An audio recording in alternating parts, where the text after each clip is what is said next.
Magandang umaga mga kabay. So ito mga kabay, tapos ko na ito na-estimate. Meron lang kasing nagtanong sa akin kung paano daw mag-test ng switch. Ayan. So madali lang yan mga kabay. Dahil ang ititest mo lang naman dito, isang linya lang.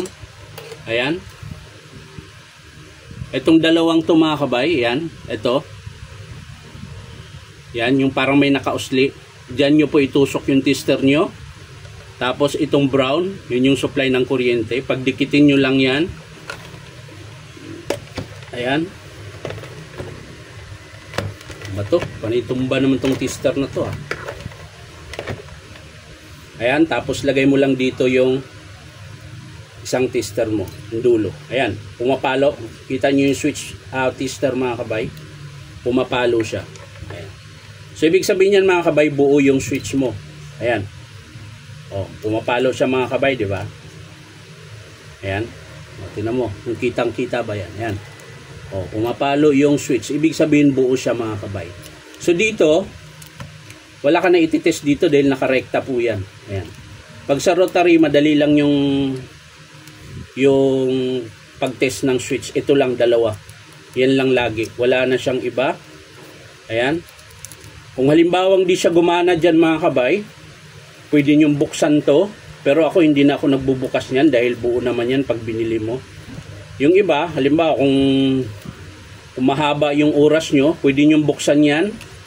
Ito, meron yung bukasan dyan sa gilid. Pero syempre, dahan-dahan lang dahil manipis lang po yan, pwede siyang mabasag. Lilinisin yung loob. Kasi kung di naman pudpud yung contact nito mga kabay, kung halimbawang alikabok lang, matatanggal yan. Sa akin nga, hindi ko na binubuksan minsan. Ito lang. Binubuhusan ko lang siya ng WD-40. Kung ano mang pang spray, i-sprayhan ko lang pa ganyan.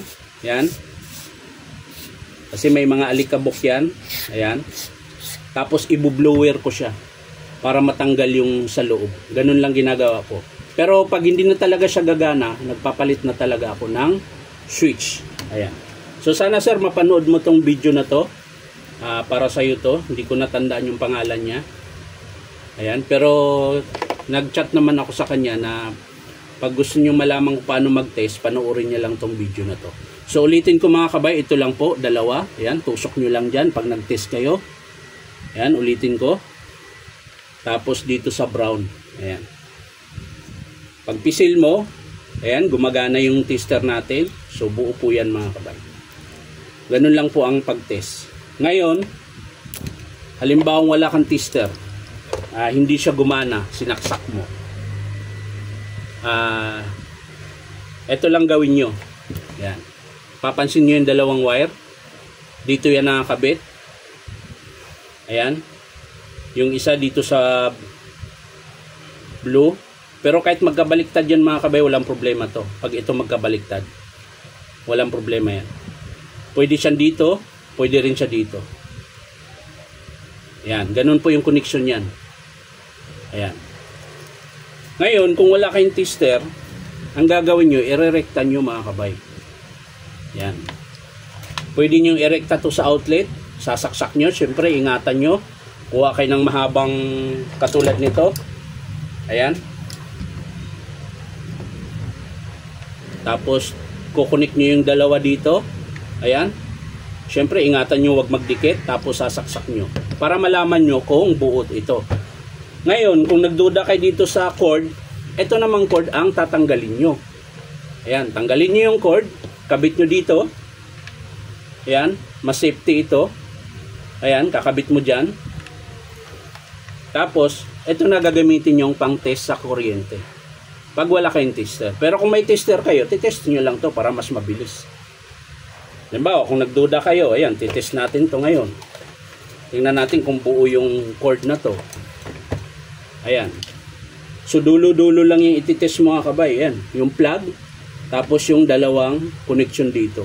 Ayan. Yan lang. So saksak natin dyan sa blue muna. Tapos test natin. Ayan. So pumapalo yung tester. So buo yung cord nya. Lipat natin dito sa kabila. Ayan. So ayan. Pumapalo din mga kabay. So, ibig sabihin, buo yung cord mo. So, kung halimbawa nga ayaw gumana, switch na yung sira mo. So yan lang mga kabay, sana mapanood to ni sir kung paano itis yung switch. So yan lang po sir, maraming salamat sa panonood. At syempre kung gusto niyo bumili ng piyesa, spare parts ng mga DeWalt, Black & Decker, Stanley, punta lang kayo dito sa Powerman Hardware, 530 T. Alonso, Santa Cruz, Manila. Bye bye.